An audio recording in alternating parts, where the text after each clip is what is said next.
Hello everyone, this is Greyshot17, and today I'm going to be going over Broken Lines. This is a turn-based strategy game released by Play. They only have one other game on their record, which is Tales from the Void. I was lucky enough to receive a key for this game ahead of time about 2 weeks ago, and I've been slowly playing it through it ever since.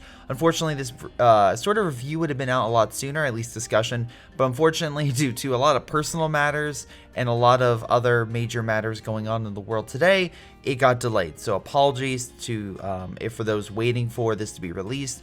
But now I finally get to talk about it, and let me go into Broken Lines. So for those who don't know, you essentially play as a group of British commandos / raiders, although some of them are veterans, some of them are recruit. But in any case, they're on a raid to go into an unknown piece of territory and when eventually things go awry, they land, they don't know the region, they don't know the people, and they're trying to figure out what was their objective, what was their mission, and what are they supposed to be doing. You play through multiple missions and try to achieve said objective, or maybe go down other objectives down the line. I do really enjoy this game's setting, which is really interesting because it's an alternate history take. So, positive note, you get a wide cast of characters to play in your squad. For those who don't know, World War II wasn't exactly the most diverse set in a single squad, as some movies may have you believe. So again, you can play as people such as Connor, which is a really interesting, although initially presented as a sniper. They each fit naturally and they each have great banter with each other.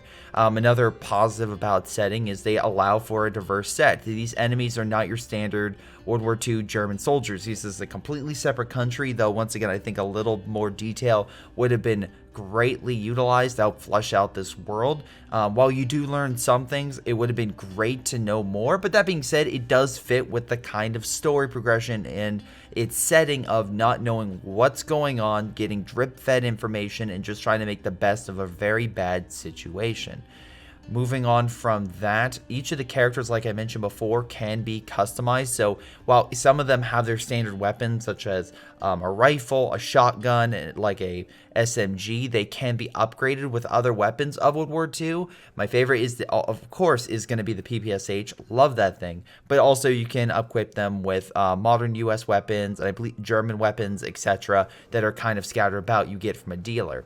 Now, again, positive note, you can also change perks. There's some things you can't change. You can't change a person's special trait, which might be being more aggressive, being more quiet, etc. Or those might be pop-in based on events that happen in the game.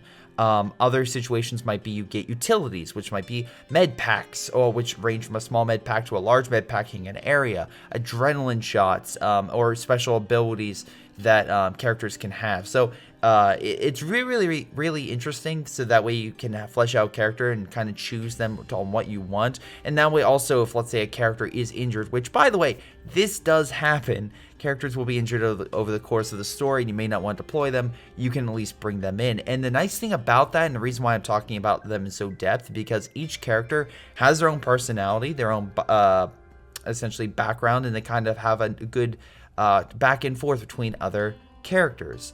And that was actually really interesting. Now this, I wouldn't say this is something in Mass Effect here, but they do a really good job of making sure that if a character is put in a certain situation, you know how that character is going to react. For the most part, they do a couple twists here and there, not like M. Night Shyamalan twist or anything like that, but at least twists enough to where you think that character might go this way, but they might change the outcome just because of the fact that their character reacted a certain way or another event happened, which, again, really enjoy, because there are some characters that may take decisions or paths that may not be to your liking, but their own decision that you can make in the game over the course of the story might be actually for the better. It's up to you.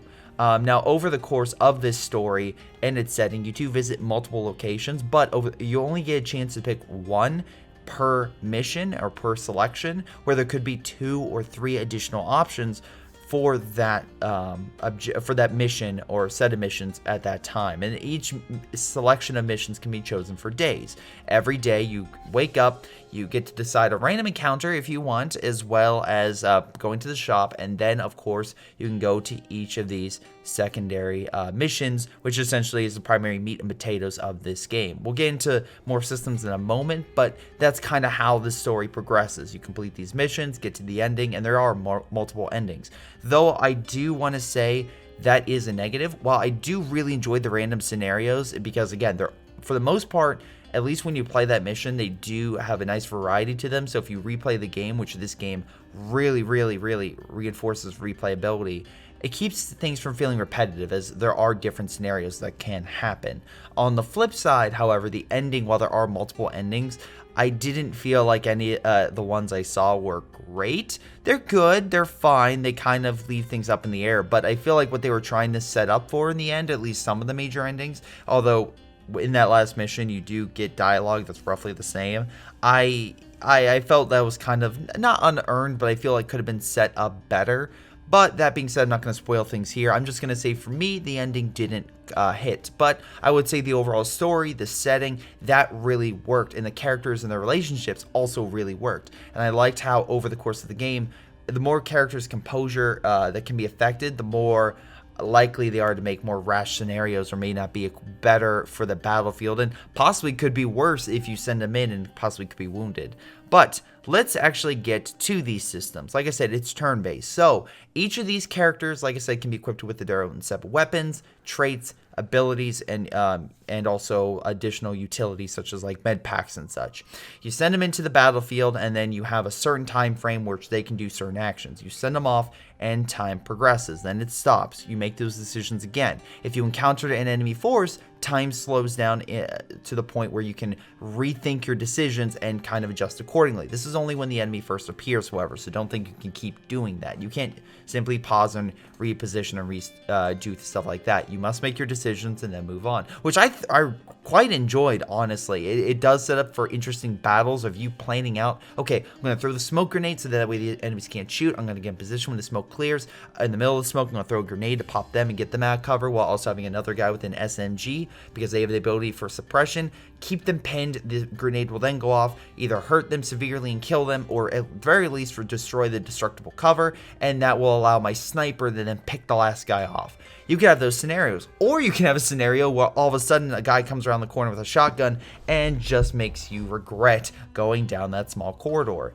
It keeps things fresh and interesting, and I really did enjoy that. Also, each scenario, at least in the battle, again, you can pull back if need be, you can complete the objective, but also you can lose people. That's the positive thing. They do a really good job of building up characters, so that way when you lose them, you're like, oh shoot. I do feel like maybe there should be a little more recourse, and maybe when a character dies, there should be like more negative effects, or at least more of an impact on your squad. At least I didn't see that. That could very much be a possibility, and I just missed that. But I do think it could be good. But I will say this game is brutal on the higher difficulties, and I thoroughly enjoyed that. On normal difficulty, I did a full playthrough, and I will say that if you are newer to this game, that should be perfect. It is challenging, but it isn't overly challenging for someone who's new to turn-based games. And also, they have a great tutorial system, so if you're trying to learn out the basic mechanics, the tutorial is actually a great way to start out, because it actually has some nice story threads that kind of lead in on the recruits compared to the veterans, which again, really did enjoy. So bringing that into aspect, there are some systems and some things I didn't know about. I wish I would have known more. I wish I would have known more about only briefly, I was like, oh, I can change weapons here and there. It's something that I didn't think of. I thought each one was designed until I went in and started messing with characters, and like probably a third way through the campaign, my first playthrough, and I was like, oh, I can actually change them out. So maybe that was something there, unfortunately I missed, but I did enjoy the fact you can customize each of these characters and go in. You can go in with all shotguns, you can go in with all rifles, and you can equip again the men with better rifles and gear as the story progresses. Though One note, every single night you need so many supplies. If you don't have them, people start losing composure and they can leave. Essentially, you can lose the game without getting to the end. You can have all your characters die, leave, etc. Now, one thing I will bring up is the story aspect of composure. There is something that is causing people to lose composure, and that I feel like works in some instances of, yes, they're deteriorating in their health, which you can definitely see them on the person itself, which is done in these really great 2D caricatures. So with the campaign, essentially there are a number of missions that you complete going all the way to this dam as the prize. That's what you're trying to get to. And throughout my first playthrough, I would say it was roughly, with tutorial, probably 6 to 7 hours on normal difficulty. On a higher difficulty, that'll probably add an extra hour or two, or you might even have to restart that playthrough if you lose all your characters, like in XCOM or other games of a similar genre. Though, I will say that you can always go back, and if a mission didn't go quite as well, you can go back and replay that mission. So it does offer you that opportunity, so you're not just locked out. If, let's say, you lose someone, or you want to go back and try again with a different set of circumstances. So I did enjoy that. This game is designed for replayability, so that way you can see all the endings, play all the missions, and I would say with that, you'll probably aim for roughly 12 to 15 hours to get everything out of this game that you really want to get out of this game, which for its price tag, I would say, again, pretty damn good price and deal, especially if you're really into single player tactics games. I think that is a really great scenario. Any case, let's get to graphics, because the next two I'm not going to talk as much into because I'm not really a graphics guy, but I will say right now the recommended specs for this game is an i7 7700 4 gigahertz processor with 16 gigs of RAM and a GTX 1050. That's the recommended specs just in base. However, I have for reference, I have a GTX 1080, like I said, 16 gigs of RAM, and I have an i7 quad-core processor, and I would say that for this game, I was running it at 4K, and it was running fine. So if you're worried about this being like a big system chugger, that isn't the case. I also really didn't have that many bugs or issues with this game. So on a technical side, this game was pretty solid. I know that varies from person to person, but I will point out that. Now, I will say when I'm doing full capture and everything like that, I wasn't able to keep it at 4K, but I don't expect to with the amount of stuff I use for capture. When I was doing it at 2K, ran fine, and at 4K, if you're just playing normally on a big screen, you should be totally fine. Overall, the style of the graphics reminded me of a game, and same thing with actually the soundtrack, similar to State of Decay, but in a good way. I really enjoyed Save Decay's type of style, and I really enjoy this one. But no, graphics, when I was playing at 4K, it looked sharp, it looked really good. My only gripe with the graphics is actually when you're back at base camp. While I really enjoyed the 2D art for all of this, the 3D models for some of the men don't quite hit it for me at the very least. I think it could be slightly better. But that being said, that's probably my only gripe. I would have loved it if it was more of a 2D setting, because actually, funny enough, between each setting, there is a 2D art of the soldiers returning, and I really enjoyed that. However, I should also note that the loading times in this game, incredibly fast. If, at least for me, again, with my system, even at 4K and after completing a mission, the load times were like seconds, if that. It was really fast. So you're not waiting minutes upon minutes for this game to get to the next mission. You should be quick, very snappy, and then you progress to the next set of missions, objectives, scenarios, whatever you're trying to do. So I did enjoy that. Music, I also thought was really good.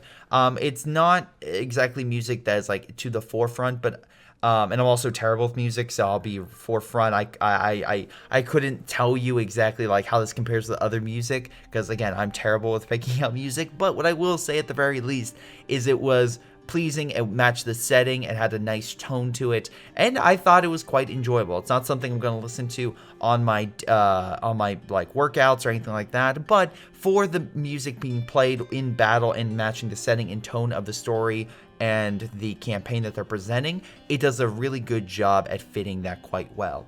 So overall, what do I think of Broken Lines? I think it's a great turn-based tactics game that does have some really interesting mechanics, has some great characters that, again, interact with each other very well, that you can lose, so you may want to make sure that you keep them alive, or you could be similar to King and just go nuts and kill all your crew. You'll probably have to replay this game multiple times to get everything you want, aiming for a playtime roughly of about 15 hours, I would say, at least for me, especially for increasing the difficulty to the later parts. I would say right now the like hard-ish difficulty, or the classic, sort of the third tier difficulty, is probably going to be great for most strategy game players, stuff like that. But if you definitely want to crank up the setting and torture yourself a little more, then you really have to pay attention to each of the bonuses, cover, stuff like that. Then you do use, good sir. But I would recommend the game. I would actually definitely recommend checking it out. And I would, honestly, they currently have on their Steam page a community poll for people to put in feedback of the game. Highly recommend that if you play the game and you check it out, that you also let them know how you feel.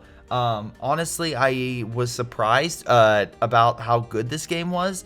And at least over the last 2 weeks, it was a bright spot for me. Yeah, so at the end of this review, I do want to note that I am giving away a free copy. All you have to do is friend me on Steam and I'll accept it. Make sure you have this game on your wish list as you want to play, and randomly at the end of the week, I'll give away a copy to someone who wants this game. It's the least I can do for them, giving me a key, and at least it helps out someone who wants this game but may not be able to. And right now with everything going on, I think a nice little strategy game is perfect mindset to distract people from some unfortunate stuff going on. But anyway, at the very least, once again, thank you for sending me a key, and hopefully someone really enjoys a free copy of Broken Lines.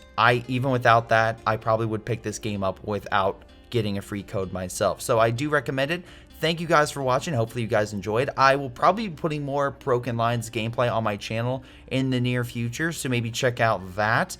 But otherwise, this has been Greyshot117 talking about Broken Lines, and I'll see all of you next time. Hello everyone, before I go, I want to give a special shout out to Patreon supporters Joey G240, Josh, Milam, Ace, Ion, Ollie, Pyro Shark, and Jakub Oswy. Thank you all so very much for your amazing support. You keep this channel going, so thank you. Remember guys, if you want to be an awesome Patreon supporter, you can do so down below. But otherwise, it's been Greyshot17, and I'll see all of you next time.